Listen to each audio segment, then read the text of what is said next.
So Proverbs 13:14, the teaching of the wise is a fountain of life, turning a man from the snares of death.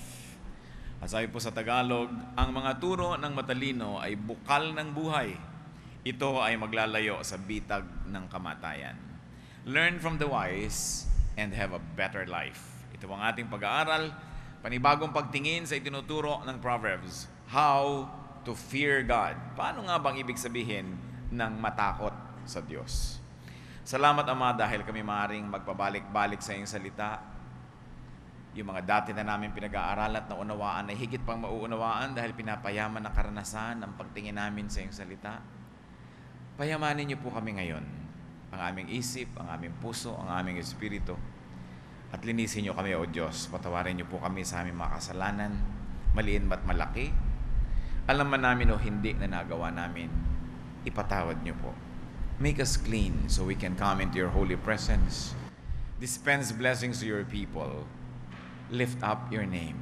And we pray, Father, that as we ponder your word, we can become more and more like the people you want us to be. Lead us unto greater knowledge of you. Protect us from lies and falsehood. Protect us from attacks of evil men and evil spirits. At maging mga mahal namin sa buhay na di namin kapiling ngayon, Panginoon, inihahabili namin sa inyo. Nawa po ang pag-ibig nyo ang mag-ingat sa kanila. Mangusap kayong may kapangyarihan. We ask you, Father, to speak to your people. In the name of Jesus, we pray with confidence, knowing that you hear as we ask in His name. Kawikaan 1:1 hanggang 6. Proverbs 1:1-6. Ang mga kawikaan ni Solomon na anak ni David, hari ng Israel. Sa pamamagitan nito, ang tao ay magtatamo ng karunungan at pangunawa sa mga salitang puno ng aral sa buhay. Itinuturo nito ang matuwid na paraan ng pamumuhay, katuwiran, katarungan, at katapatan. Mabibigyan nito ng talino ang mga walang karanasan at ang mga kabataan ay matuturo ang magpasya ng tama. Sa pamamagitan nito, lalong tatalino ang matalino at magiging dalubhasa ang kakaunti ang kaalaman. Sa gayon, lubos nilang mauunawaan ang mga kawikaan, gayon din ang palaisipan ng marurunong. Ito po yung introduction sa Proverbs. Binibigyan ng halaga, binibigyan ng diin kung ba't mahalaga ang mga kawikaan. Tayo man ay may mga kawikaan, ang lahat ng lahi ay may mga Proverbs. At bakit mahalaga ang mga Proverbs? Dahil ito ay mga karanasan ng mahahabang mga buhay. Kumisan maraming iba't ibang buhay na pinagdugtong-dugtong, pagkatapos ay pinagmuni-munian, pinag-aralan, at hinanapan ng generalizations.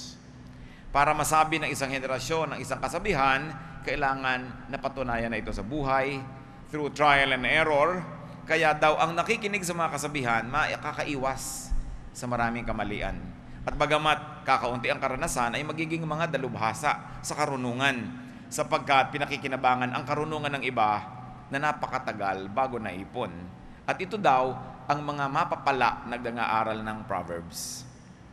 At nais nating pag-aralan ang mga butil-butil na mga Proverbs na ito at paano nga ba ito magiging praktikal na katotohanan sa ating buhay. So Proverbs are for wisdom, for discipline, for righteousness and justice, for decision-making, especially of young people who lack experience, and for understanding words of insight. Sayang ang mga matatalinong mga salita na hindi naiunawaan. Because wise words are codes and they have to be decoded. Sayang yung mga mahalagang mensahe kung hindi naman pala pakikinabangan dahil hindi naintindihan. At ngayon, ang nais nating bigyan ng pansin, Proverbs 1:7. The fear of the Lord is the beginning of knowledge, but fools despise wisdom and discipline. Ang paggalang daw at pagsunod kay Yahweh ay pasimula ng karunungan.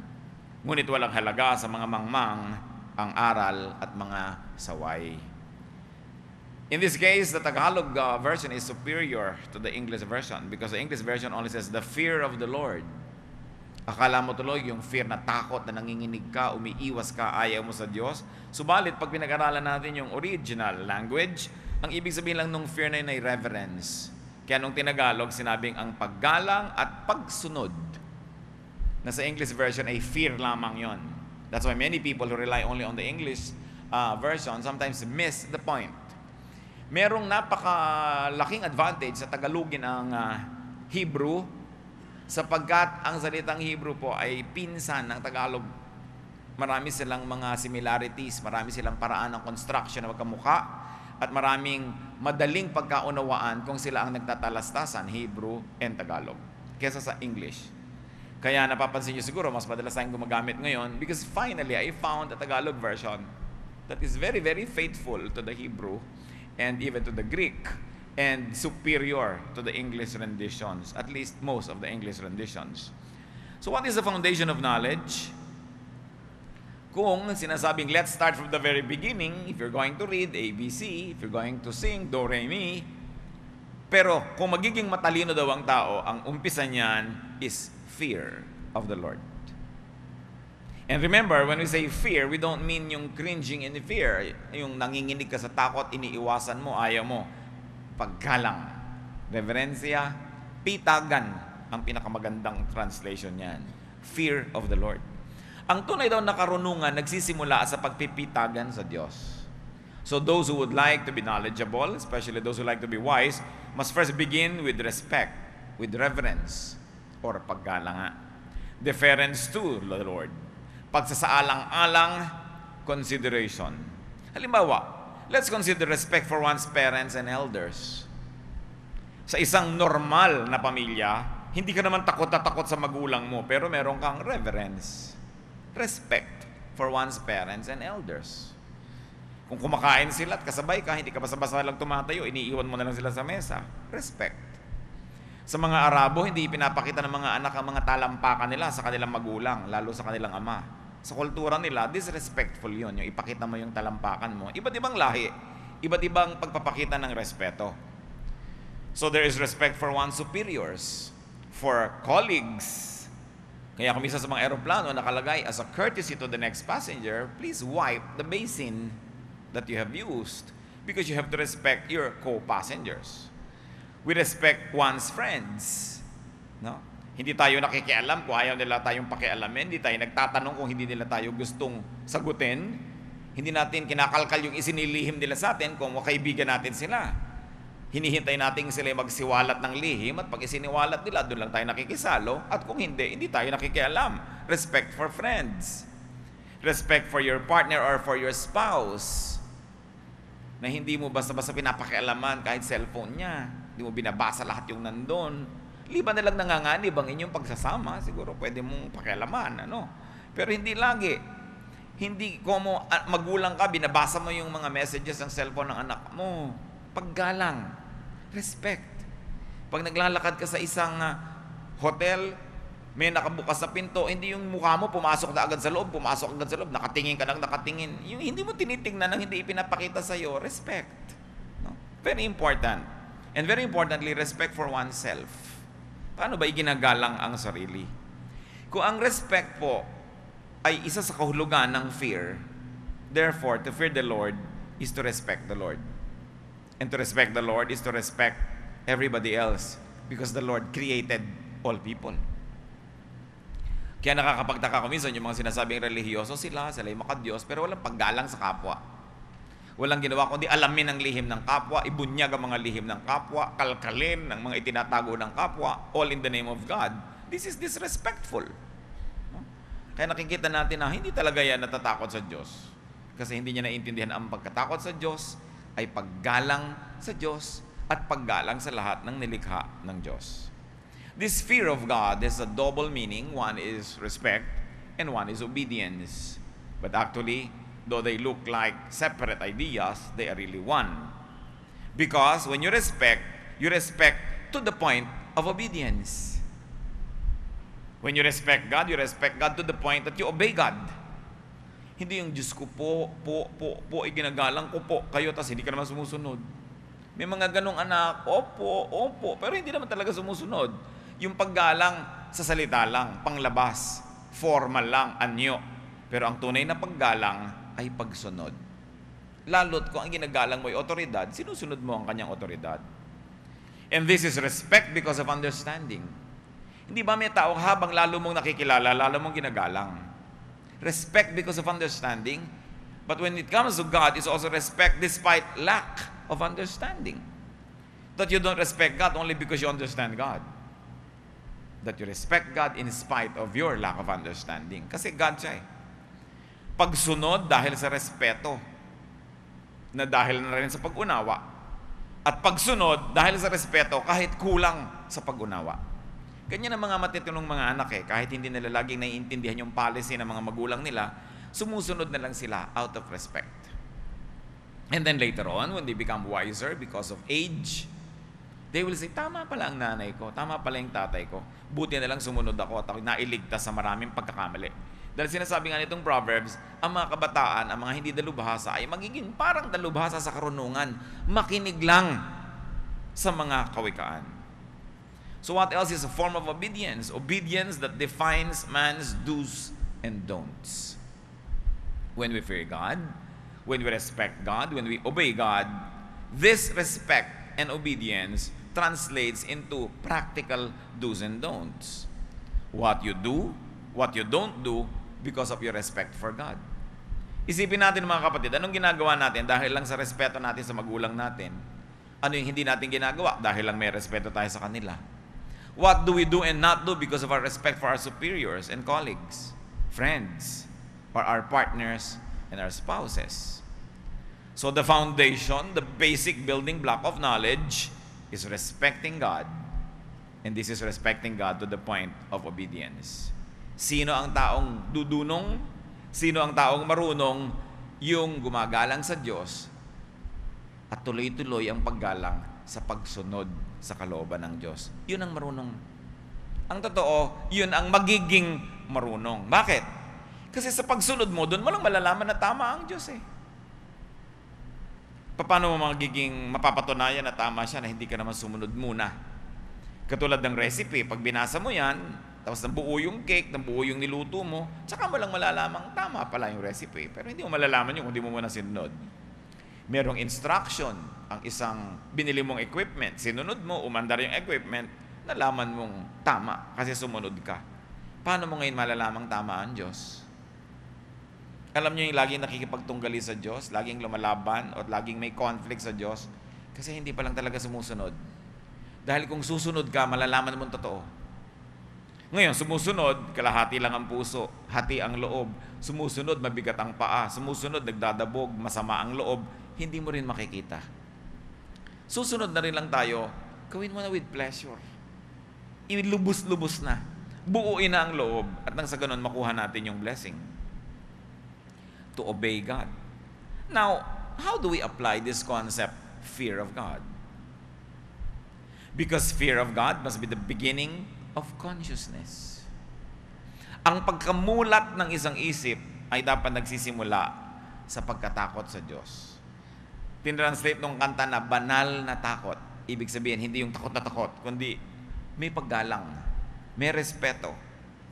Pag nagsisimula ka ng isang bagay, ang una mo nang iisipin, para ka maging talaga matalino, ano naman kaya ang sasabihin ng Diyos tungkol dito? Ano ba ang point of view ng Diyos tungkol dito? You begin with that. Because fear of God must be the beginning of consciousness. And if you want to really begin with consciousness, bata. Iba yung pinapalaki mo ang bata na may pagkakilala na at paggalang at pagsunod sa Diyos. Sabi sa Deuteronomio 6:6-7, ang mga utos niya itanim ninyo sa inyong puso. Ituro ninyo ito sa inyong mga anak. Pag-aralan nyo ito sa inyong tahanan, sa inyong paglalakbay, sa inyong pagtulog sa gabi, at sa inyong pagbangon sa umaga. Talagang drill. Talagang araw-araw, gabi-gabi, hapon-hapon, minu-minuto, laging itinuturo sa mga bata. Kasi iba pag nauna sa isip ng bata ang pagkakilala sa Diyos. Nandun ka na, nauna ka na. Paano ka papapalitan ng iba? Maligaw man ang batang ito, konti lang. Madapa man yan, babangon din agad. Magkamali man, matutuwid din kasi nauna yung tama eh. Kawikaan 22:6, ituro sa bata ang daang dapat niyang lakaran. At hanggang sa paglaki, di niya ito malilimutan. Kung itinuturo natin sa bata ang mga tama, especially the first 7 years, if you like to extend it, the first 10 years, panalo ka na. Wala na makakaagaw sa batang yan dahil nauna ka na eh. Para rin yung pagmamahal, kung minsan, di ba, kung sino yung nag-alaga, yun ang mahal. Kung minsan, hindi nga yun ang biological parent, pero yun ang nagpalaki. sumulpot man yung biological parent galing sa ibang planeta, hindi na niya maaagaw ang pag-ibig ng batang ito kasi nauna ka na eh. So ano ngayon ang mangyayari pag inuna mo yung pagkakilala sa Diyos, the fear of God, the respect for God, obedience to God? Hindi ka na dapat mag-alala. Ano kaya ang gagawin ng anak ko pag nag-high school siya, pag nag-college siya, pag tumanda siya? Nakatanim na yung salita ng Diyos eh. Siyempre, maganda kung may follow-up, maganda kung patuloy itong napapalago. Pero yung gumawa ng tamang assignment, itinuro ang tama sa bata sa simula pa lang, yan ang nakakapag-relax pagtanda. Pero yung mga tamad na magturo, no? Hindi nagturo ng nagturo, yan ang hindi makakapahinga, matanda na lang yan, hanap pa ng hanap sa mga anak, sa mga presinto, sa morgue, sa ospital, sa mga sementeryo. Dahil hindi na una ang turo. Sa inyo na magpapalaki pala ng mga bata, unahan. Pero huwag yung laging, huwag kang iinom ng coke, magagalit si Jesus. Yung mga katamaran ng pagpapaliwanag kung ba't hindi siya yung gustong painumin, sinasangkalan lagi ang Diyos. Ayan, magagalit ang God. Pag may pastor, magagalit si pastor, huwag kang kumain ng ganyan. Yung panakot, no? Ang mga tao, panakot ang Diyos, panakot yung pastor, panakot yung mga religious leaders. It's the wrong way to approach this. Because people equate God and people equate things that are belonging to God with fear. Alam niyo, mga tamad na magulang yan. Pastor, pag sabihin mo nga ang anak ko, at tikas-tikas ng ulo niya, ikaw kasama nung lumaki, ba't ako pagsasabihin mo dyan? It only tells me how lazy you are magturo. Di ba? May mga magulang nakakapanliit kung pwede lang akong mag-disappear. Kaharap yung bata, Pastor, ang tikas ng ulo niyan, pagsabihan nyo. Hindi talaga titino yung ganun bata kung ganun yung magulang. Walang tactfulness, walang diplomacy, pinapahiya yung bata. Huwag lang siyang sisisihin yung bata. Anong inaasahan mo magiging ugali ng batang ito? Kung ganyan nga yung magulang. Marami kung ganyan, gusto kong dapurakin ng sampal yung mga nanay na, ito pang anak ko, ulo na to. Ikatabi. Yung nanay ang gusto kong bigtihin dahil kaganyan yan, di kasi marunong magpalaki. No? Sabi nga ni Balagtas, yan ay problema ng dapat magturong tamad na magulang. Unahin ang pagtuturo. And fear of God must be the standard for ideas. Fear of God must be the standard for deeds.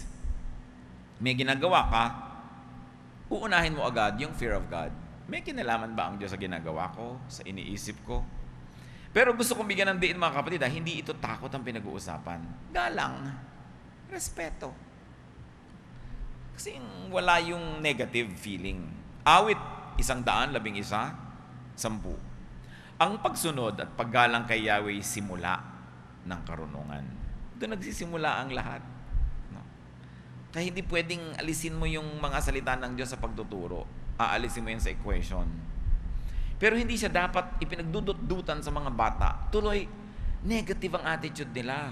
Kita nyo yung mga pinag-aral ko minsan sa mga religious schools, yung mga mahihigpit na mga religious schools, talagang para mga nakawalang kabayo pagka gumraduate na sila. Kasi sobrang higpit, sobrang nakakasakal. Mga kapatid, ang isa sa mga nagpapalungkot sa akin sobra, yung mga Bible-based, Christ-centered, evangelical Christians na nakakasakal pagkasama mo. Kakasakal. Ina-assign nila sa'yo yung values nila. No? Ipinipilit nila na ikaw maging clone nila.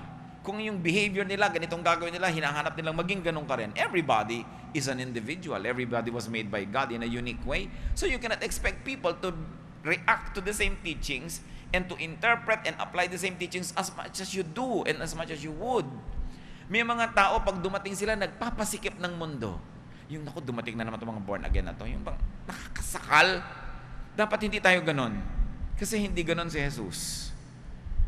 Lagi tayong nagmo-moralize, assigning morality to everything. You know, morality is a very personal issue. No? While we have the same God, the same Bible that we subscribe to, you must process it. And you must apply it in a way that is unique to your situation, that brings out the best in you and brings out the best in situations. Hindi yung para tayong Diyos, yung pag dumadating tayo, judge ka ng judge. Lungkot na ganyan. Alam niyo, napakarami mga tao, dapat sana napalapit na sa Diyos kung hindi lang nakakapaso ang maraming Christians. What we must learn is to be steadfast in our sense of morality, but not to inflict it on others. Let them process their own application of these spiritual things. So kailangan, ang pagsunod at paggalang, doon nagsisimula ang karunungan. So, anong ibig sabihin yan? Gumagalang ka kay Yahweh, gumagalang ka sa Diyos. Ang Diyos nga gumagalang sa tao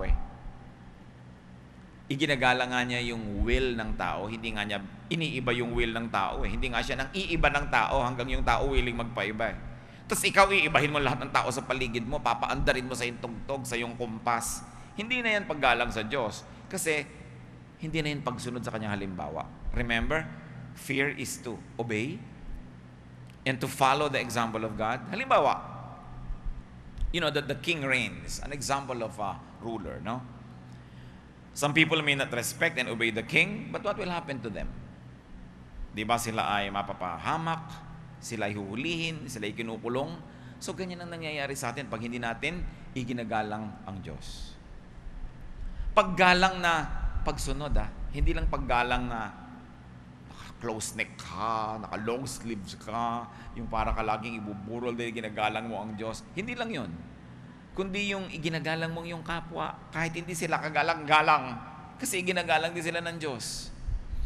Dapat nating iakyat, isampa, itaas yung pagbabasa natin ng Bible At ang pagbibigay natin ng kahulugan sa mga salitang ito. God respects people. So how do you respect God? Respect those that God respect.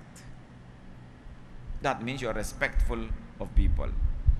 At yung ruler, pagka hindi mo ginagalang, sinusumpa-sumpa mo, ano mangyayari sa'yo? Mapapahamak ka. At marami pong kapahamakan ng tao, hindi lang natin na pagko-connect dahil hindi natin ginagalang ang Diyos. Isipin nyo kung paano niya apply yung marami akong tragedy sa buhay, maraming nangyayari sa akin hindi maganda because I don't respect God.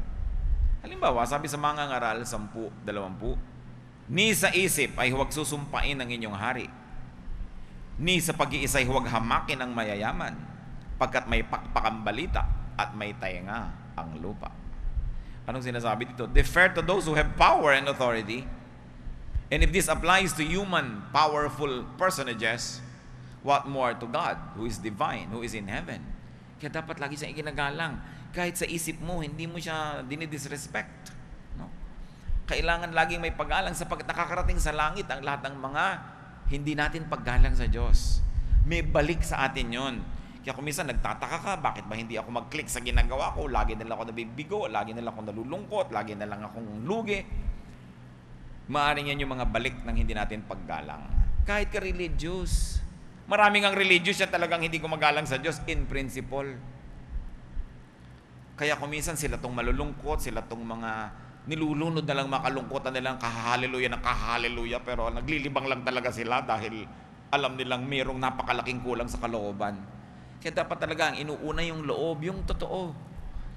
At walang makakapagpaliwanag ng salita ng Diyos sa inyo mga kapatid kasing tindi ng sarili niyong pag-unawa dito. That we must graduate to the level of engaging the Word of God, finding its meaning in our own terms, and applying this in our own terms so that the words of God become beneficial to us. Ibinigay ang salita ng Diyos, ibinigay ang mga utos ng Diyos para tayo magbenepisyo, hindi tayo pahirapan, hindi para tayo igapos at hindi para tayo tuligsain o kaya usigin. All good things come from the Father of lights. All good things come from above. And what are they supposed to achieve? Goodness for those who receive them. Kaya dapat sinusuri natin ang ating pananalig na nakabubuti, hindi nakasasama. Nakapagpapasaya, hindi nakakapagpalungkot. Nakakapagpaluwag, hindi nakakapagpasikip. Sapagkat ang lahat ng galing sa Diyos ay mabuti. Unang Pedro 2, 13 hanggang 14. Yun daw mga hindi nagre-respeto sa may powers. Alang-alang sa Panginoon, pasakop kayo sa lahat ng mga may kapangyarihan sa bayan. Sa emperador, na siyang pinakamataas na kapangyarihan, at sa mga gobernador na isinugo niya upang magparusa sa mga gumagawa ng masama at magparangal sa mga gumagawa ng mabuti. Again, we are being taught to defer to human authority. How much more to the divine authority in heaven? Yung otoridad na nagbibigay ng kaparusahan sa mga gumagawa ng mali at nagbibigay naman ng gantimpala sa gumagawa ng tama. Sa isip pa lang nananalo na o natatalo na ang isang tao, sapagkat ang lahat ay nagsisimula sa isip. Ang taong nakakapagdisiplina sa paraan ng kanyang pag-iisip ay nakakalugod sa Diyos. Ang Diyos ay naghahari sa ating isip. Kung may pinaghaharian siya, bagamat naghahari naman siya sa lahat ng bahagi ng ating katawan, pero palagay ko naman mas naghahari ang Diyos sa ating utak kaysa sa ating kuko. Kasi doon talaga nabubuo ang lahat ng gagawin natin. Doon tayo nakakapag-isip, doon tayo nakakagawa ng maraming bagay. Kaya yung isip, yun ay dinidisiplina. At lagi nating tinatanong, what does God think? What does God say? Magpapasya ako, ito mga choices ko. What does God want? May pipiliin ako na direksyon. What does God want? Inuuna. Yun ang respect. Kayo, ewan ko kung ginagawa nyo pa ito, pero dapat nakatira sa inyong nanay nyo, mamamalengke kayo. Hindi nyo ba siya tinatanong, Nay, ano pong gusto nyong ulam? Respect yun eh. Hindi yung ihain mo na lang kung ano gusto mong ihain sa nanay mo. Respect. Tinatanong mo, anong gusto ninyo? Gusto ng mga matatanda, sinasangguni. No? Pero hindi mo na basta babaliwalayan at yan ang napakalaki ngayong heartache ng matatanda. Hindi na sila tinatanong. Lalo't hindi na sila yung kumikita. Lalo't hindi na sila yung maraming alam dahil yung computer, mas marami ng alam. Pero may respeto ka. At kung may respeto tayo sa tao, may respeto tayo lalo sa Diyos. Mas madalas, nire-respeto natin yung tao kasi kitang-kitang nandyan, pero nalilimutan natin yung respect for God. Yung sumasangguni ka, may gagawin ka, magtatanong ka man lang, ano bang gusto niyo, Lord? Saan ba tayo pupunta? Ano ba sa mga trabahong choices na ito ang tatanggapin ko? Alin ba sa mga negosyong ito ang aking gagawin?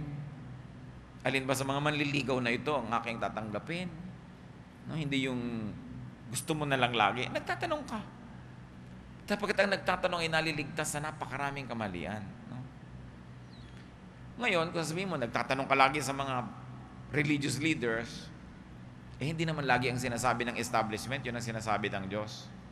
No? What the religious establishment say is not always what God says. Kaya, sinusuri mo rin yan. Sasabihin kasi natin, bakit ganun? Ang religyoso ko. Masunurin ako sa lahat ng utos ng simbahan, pero ba't hindi ako masaya? O bakit miserable ako? O bakit parang may kulang?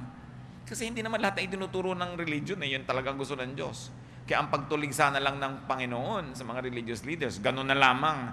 At paulit-ulit ko yung sinasabi. Paulit-ulit. Sasawa na nga siguro kayo niyan. Pero kasi kitang-kita ko mga kapatid, na isang napakalaki magpahirap sa tao, eh religion. Hindi yan masama. Maganda nga yan. Pero dapat yung relihiyon nakasang-ayon sa kalooban ng Diyos, hindi lang doon sa convenience ng mga leaders, sa convenience ng social engineering, sa convenience ng peace and order, that many individuals are sacrificed. Hindi na iginagalang ang individual for the sake na lang of order. Ganon. Maraming ganyan eh, di ba? Pagka for the sake of order, o lahat papakainin, magkakamukha na, wala ka nang pake kung mayroong allergic ito, hindi niya ito pwedeng kainin. Yung isang tao, ayaw niya ng gano'n na pagkain. Wala ka na doon, basta nag-serve ka sang lahat, o maayos na, kakain tayo ng 7, 7:30, tapos na. Tapos. Di ba ganyan sa mga camp, ganyan sa mga retreat, tinatanong ka ba, allergic ka ba sa bagoong? Gusto mo ba ng ganito? Ang gusto mong butter, matikas o malambot? Anong bang gusto mong tinapay? Ay, hindi ka natatanongin. Yung talagang parang batong pandesal doon at yung mantikilyang kasing nipis ng hangin, yun na kasi camp. Kasi ang iniisip ng camp organizers, kailangan 6 magpakain para 6:30 tapos na. Ganon. Eh, ikaw naman gusto mong tulog ka pa hanggang 6:30. Hindi pwede. Gising na kayo lahat. Naintindihan niyo ako mga kapatid na yung pangkalahatan, bihirang effective sa individual yun eh. And when you look at Jesus, Jesus always paid attention to the individual. Baka naman mag-camp tayo, humingi kayo ng mga kapretsyo nyo, ha? Example lang yun. Ganun talaga pag-camp, lalo't mura, no? Wala nang masyadong individualization ang mga serving. Pero, paandarin nyo yung imagination nyo. Ganun ang society. No parking, kahit na ikaw lumpo, hindi ka makapark dyan, buti sa mga advanced civilizations, ginagalang nila, pwede ka mag-park kung ikaw ay medyo physically challenged, no? Pag sabing ganito yan, wala silang pakialam sa'yo, basta sumunod ka para madalian yung mga namumuno. Ganon din sa church. Para lang madali ang buhay ng mga namumuno. Ganito, ganyan, ganyan, ganyan. Hindi ganon si Jesus. No?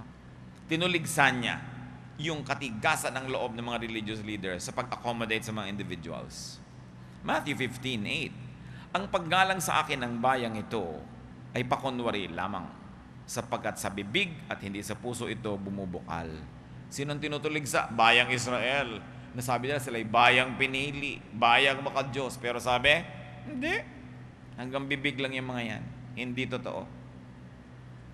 Mateo 23:15, kahabag-habag kayo, mga tagapagturo ng kautusan at mga Pariseo, mga mapagkunwari. Nilalakbay ninyo ang karagatan at ginagalugad ang buong daigdig. Makahikayat lamang kayo ng kahit isang hentil sa pananampalatayang Hudyo. Ngunit, kung ito'y mahikayat, ginagawa nyo siyang masahol pa kaysa sa inyo. Kaya't lalong may dahilan para siya'y parusahan sa impyerno. Si Jesus ang nagsasalita. Sino tinutilig sa niya? The religious leaders of his time. Sabi niya, malas ang dapuan ninyo. Malas ang sumunod sa inyo. Malas ang makonvert nyo. Dahil lalong mapapahamak sa impyerno. Dahil marami kayong ituturo na pampahirap, pampagulo. People become judgmental, people become selfish, and people become self-righteous pag dinapuan ng mga teacher na ito. Sabi, you make them twice as much a son of hell as you are. So anong ibig sabihin ng paggalang sa Diyos? Hindi lang i-impose mo ang iyong mga religious standards on people, kundi igalang mo yung mga tao kahit yung ayaw maniwala sa iyo. Kasi ganun si Jesus. Kahit yung hindi sumusunod sa iyo. Hindi yung ganyan ka lang dahil masunurin sila. Pagka hindi na sumunod bukas, sisipain mo na hindi mo na siya kapatid. Ganun ba ang paggalang sa Diyos? Kung iginagalang nyo ang inyong magulang, anong gagawin yung trato sa inyong kapatid? Ginagalang nyo magulang nyo, nagkamali ang kapatid nyo, anong gagawin nyo? Papatayin nyo yung kapatid nyo? Hindi yung magulang nyo ang nagdamdam. Ginagalang nyo ang magulang nyo, ang inyong kapatid ay nagkulang, nagkamali, anong gagawin nyo? Itatakwil nyo? Anong mararamdaman ng inyong magulang? Pero ganoon, ang napakarami mga sasabing, we worship God, pero ang sama ng pakikitungo sa mga kapatid, sa mga kapatiran, lalo't-lalo ang mga kapatid na ito'y nagkakamali, lalo't-lalo ang mga kapatid na ito'y nadapa, paano mo papakitunguhan ng Diyos kung hindi ka nakikitungo sa mga anak niya na mahal din niya? So, paulit-ulit na binibigyan natin ng kahulugan. Ano bang ibig sabihin na irespeto natin ng Diyos? What does it mean to really fear God? Now, fear of God must inform, it must shape, and it must direct human activity and achievement. Na siya ang lagi mong iniisip, ano nga ba ang marapat, nakagalang-galang na pamamaraan para sa tingin ng Diyos? Kawikaan 15:33, ang paggalang at pagsunod kay Yahweh ay nagtuturo ng karunungan. Sabi sa mga ngaral 12, 13-14, sa kabila ng lahat ng ito, isa lamang ang aking masasabi. Matakot ka sa Diyos at sundin mo ang kanyang mga utos, sapagkat ito ang buong katungkulan ng tao. Lahat ng gawin natin, hayag man o lihim, mabuti man o masama, ay ipagsusulit natin sa Diyos. So pag may ginagawa tayo, dapat lagi tayong aware. Ipagsusulit ko to. Mananagot ako dito. Makakatanggap ako ng palo o haplos. Makakatanggap ako ng gantimpala o parusa sa iniisip ko, sa ginagawa ko. Therefore, all human activity must be informed and shaped and directed by our conscious effort to respect God. Be wise. Respect God. Pag sinabi mo, paano ka igagalang ang Diyos? Hindi ko naman siya nakikita. Paano ka igagalang ang Diyos? Nasa langit naman siya. Paano ka ba pwedeng bastusin ang Diyos? Di ba? To respect God, and you don't know how to do it, because many of us don't know how to do that because God is invisible, just respect God's creation. Di ba? Ginagalang mo ang asawa mo, nagluto. Paano mo ngayon itatrato yung niluto niya? Igalang mo rin. Kahit minsan ka walang lasa. Di ba? Pero igagalang mo dahil iginagalang mo yung gumawa. Iginagalang mo halimbawa ang isa mong kaibigan. So yung anak niya, alang-alang sa yung kaibigan, tinatrato mo ng mabuti. So paano igagalang ang Diyos? I like to propose one very practical way. Just respect God's creation. And the highest and the foremost creation of God ay tao. Kung sa theology, hirap na hirap kang i-translate how to respect God, then just respect your fellow men. That is pure religion. Awit 8:6-8, ginawa mo siyang pinuno ng lahat ng iyong nilikha. Sa lahat ng mga bagay, siya ang iyong pinamahala. Mga tupa at kawan, pati ng mga mababangis, lahat ng ibong lumilipad at mga isda sa karagatan, ang lahat ng nilikhang nasa karagatan. Ibig sabihin, talagang binigyan ng Diyos ang tao ng very special position. Hindi mo kayang sampahin yung langit para irespeto ang Diyos. Irespeto mo ang tao, pagrespeto na rin yun sa Diyos. Sinasabi mo, paano ka nun mababastos ang Diyos? Madali, mambastos ka lang ng tao, binastos mo na ang Diyos. Kaya maraming mga tao, umaani ng maraming parusa, hindi nila alam kung saan ang galing. Kasi ang dami pala nilang taong binabastos. Ang dami pala nilang taong hindi pinapahalagahan. Yung iba naman nagtataka, bakit kaya ang luwag-luwag ng buhay ko, lahat ng ginagawa ko magaan? Yung pala, ang dami lang ginagalang. Kasi, sabi ni Lord, whatever you do to the least of this, you do to me. Mahirap bang maintindihan yun? Hindi na natin kailangan maging napakalalim at napakataas sa ating pananalig. Ibaba mo lang sa lupa yung application. Respect for God is respect for people that He loves. He loves people whether they are lovable or not. It means respect for others. Unang Pedro 2:17, igalang ninyo ang lahat ng tao. Ano bang ibig sabihin ng lahat? Lahat. Filipos 2:3, ituring ninyong higit ang iba kaysa sa inyong mga sarili. At meron pa pong isang mahalaga. I like to propose a very profound religiosity. Respect yourself. Kahit sa ulo mo ang lahat ng verses, if you don't respect yourself, then you don't respect God who created you. Therefore, you are disrespecting God in spite of your religion. Respect yourself. Psalm 139:14, I praise you because I am fearfully and wonderfully made. Your works are wonderful. I know that full well. Pag pinipintasan ninyo, minamaliit, hinahamak ang inyong sarili, iniinsulto nyo ang Diyos. Kasi nilikha niya kayo eh. Di ba kung minsan merong pintor, pinintasan mo ng pinintasan, yung ginawa niya, di siya yung sinasaktan mo nun. Merong gumawa ng isang bagay, floral arrangement, hindi mo in-appreciate, di yung gumawa nun ang nilalapastangan mo. Napakarami sa atin mahilig mag-self-depreciation. Ganito lang ako, ano lang ako. Yung, hindi ako maganda, pangit ako, maliit ako, negrita ako, kulot ang aking buhok, bobo lang ako, mahirap lang ako, probinsyana ako, yung mga ganyan-ganyan. Tapos hallelujah ka ng hallelujah. Nako, walang talab yung hallelujah mo. Iniinsulto mo ang sarili mo, tapos puri ka ng puri sa Diyos. Hindi mo alam, bastos mo lang sa Diyos doon dahil ginawa ka, tapos pinipinta sa yung sarili mo, tapos hallelujah ka ng hallelujah. Walang talab yun. Mamamalat ka lang. Huwag naman, good morning myself, you are beautiful. Hindi naman gano'n, ano? Dahil sobra naman sa kabilang dulo. Pero humanap ka ng maipupuri na ipagmamapuri at ipagmamalaki at ipagpapasalamat ako sa iyong sarili kasi hindi ka naman isang malaking pagkakamali ng Diyos. Madalas lang sinusukat natin ating sarili sa panukat ng iba, sa panukat ng advertising, sa panukat ng kung ano-anong standard. Kaya tuloy tayong lumulungkot. Sukatin mo ang sarili mo sa panukat ng Diyos. Nilikha kang ganyan, hindi ka mistake. At habang hinahanap mo yung lugar mo, habang ina-appreciate mo kung sino ka, kung ano yung talent mo, doon mo lang mahahanap ang tamang lugar mo sa mundo. Doon ka magiging mahalaga, doon ka sasaya, at doon ka magiging mabunga. 1 Corinthians 6:19, hindi ba ninyo alam na ang inyong katawan ay templo ng Espiritu Santo na nasa inyo at ipinagkaloob ng Diyos sa inyo? Hindi na ninyo pag-aari ang inyong katawan. So, ibig sabihin, kahit ikaw, wala kang right na sirain yung katawan na yan. Kahit ikaw, wala kang right na yan ay maliitin sapagkat yan ay tahanan ng Espiritu ng Diyos.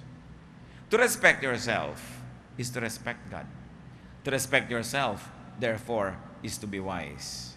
So, diyan tayo ngayon mag-focus mga kapatid, di ba? Respect God.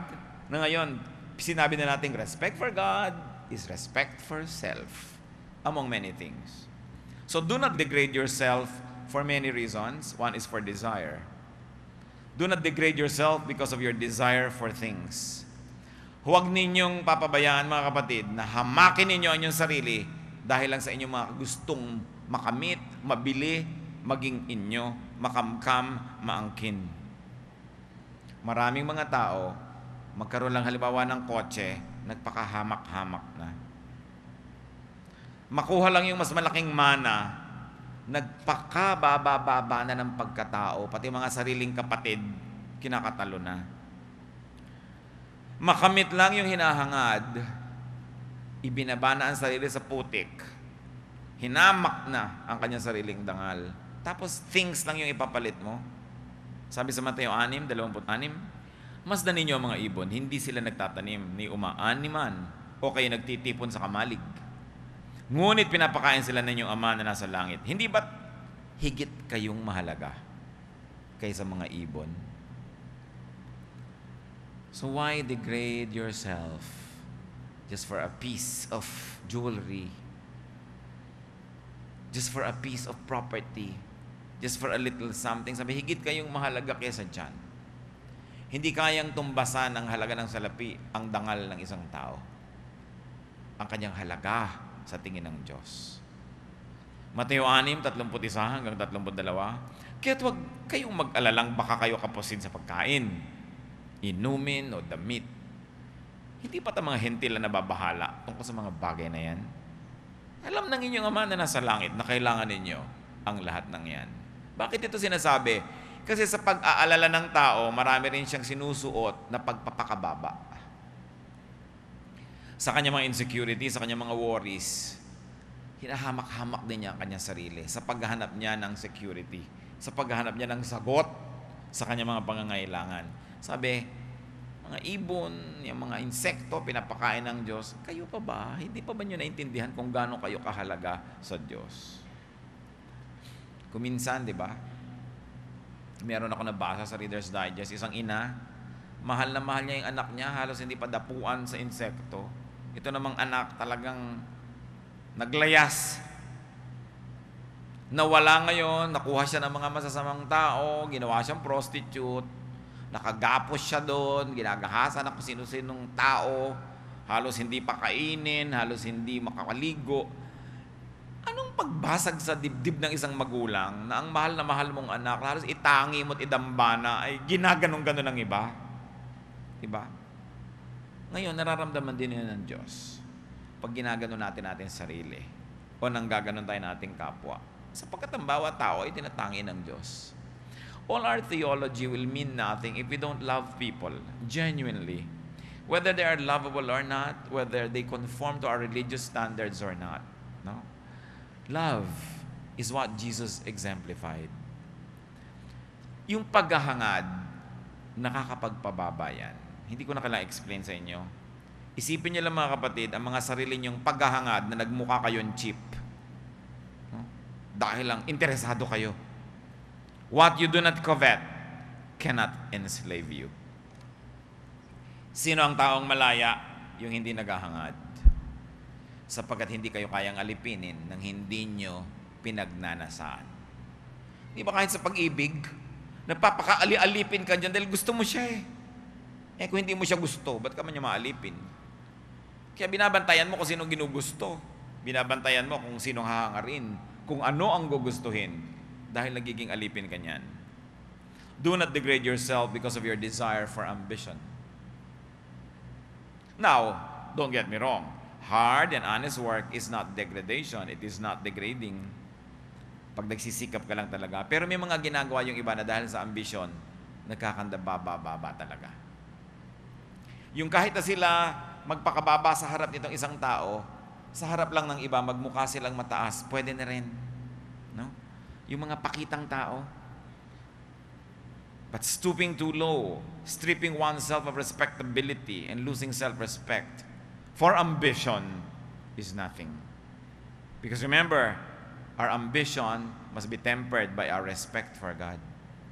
And the moment that you lose your respectability for ambition, you're already destroying the very fabric of what ambition should be.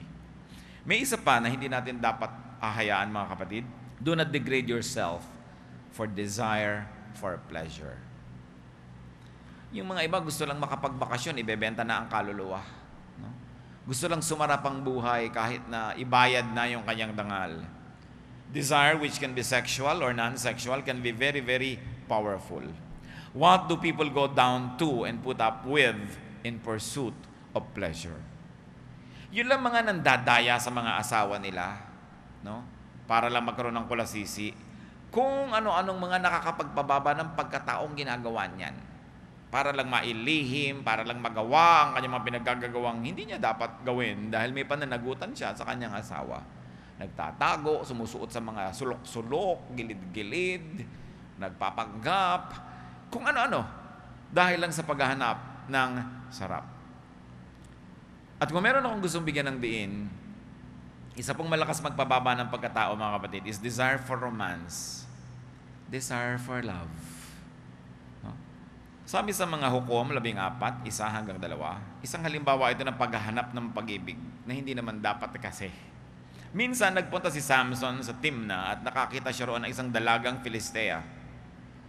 Nang siya'y umuwi, sinabi niya sa kanyang mga magulang, mayroon po ako nakitang isang dalagang Filistea sa Timna. Kunin po niyo siya para sa akin. Gusto ko siyang mapangasawa. Samson's desire for romance led to his downfall. Now, not all desires for romance leads to downfall, ha? Kaya lang, alam mo pa lang sa simula, tragedy ito. No? Hindi na yung ipagsisiksikan mo ang iyong sarili doon sa hindi dapat. Those who seek love and romance to the point of degrading themselves only lose that love more quickly. Pag nagpapakababa sa harap ng iyong gustong umibig sa iyo, lalong di ka naiibigan. Learn. Kung bakit ganun, pag mahal na mahal mo, talagang kung ano-ano, nagiging clown ka na, nagiging payaso, kung ano-ano, pinaggagawa mo sa sarili mo para ka lang mapansin, pero lalo ka lang pandidirihan. No? Kasi alam niyo, yung paghabol sa isang taong ayaw sa iyo, kakadiri ka lang nun, wala kang mapapala, tatakbuhan ka lang. Masakit sa mga umiibig pero makinig kayo. Kung ayaw sa inyo, pasensya kayo, huwag nyo habulin. Wala kayong magagawa para kayo magustuhan. Kasi yung pag-ibig, tumutubo ng bukal, kusa. Kung nagsisirko-sirko ka, lumululong ka ng libu-libong karayo, bumubuga ka ng mga lahar para ka lang magustuhan, lalo ka lang lalayuan. In romance, especially if you are not loved anyway, or if you are not loved as much as you are loving, you only lose your glow when you love too much. You only lose your glow when you give too much. Because the beauty of love is in the unseen. The thrill of love is in not giving everything. No? Kaya mga bigay na bigay para ka lang maibig, talagang kukunin lahat at bukas hindi ka pa rin ibig. Lugi ka lang lalo. No? Mahihirapan ka lang na naibigay mo na lahat. Huwag ka na magbigay, nahirapan ka rin, may natira sa'yo. In other words, respect yourself, even in terms of love and romance. Because it's the only way to be respected in turn. It's the only way to keep something for yourself if you don't get respected in the first place. Maraming nagkakamali kasi nabubulagan ng isip pag umiibig na. Pag ayaw sa'yo, kahit anong gawin mo, ayaw sa'yo. Kung hindi ka gusto, huwag kang maghabol, lalo ka lang tatakbuhan. Ngayon, kung hindi ka mahal, huwag kang paselos-selos, lalo ka lang nakakainis nun. Ang pagseselos ay masarap lang kung mahal mo yung nagseselos. Pero kung hindi mo mahal yung nagseselos, gusto mo siyang ilibing ng buhay. Bago kayo ilibing ng buhay ng pinagseselosan nyo na hindi na kayo mahal, tanggapin yung katotohanan. Lalo hindi nyo asawa. Siyempre kung asawa, meron kayong right magselos. No? Pero yung girlfriend lang kayo, selos kayo ng selos, alam nyo na ayaw kayong puntahan, text ka pa ng text. Paramdam ka naman. Ayaw na nga magparamdam. May gusto mo pang magparamdam. Padala ka na ng padala ng load, hindi ka pa rin tinetext. Hindi mo ba naintindihan yun? Kailangan pa bang i-memorize yan? Yan ang sinasabi natin, huwag ka magpakaaba kasi anak ka ng Diyos eh. Kasi may halaga ka. May magpapahalaga sa'yo, hindi ka pinapahalagahan ito. Huwag mo duta ng sarili mo dyan.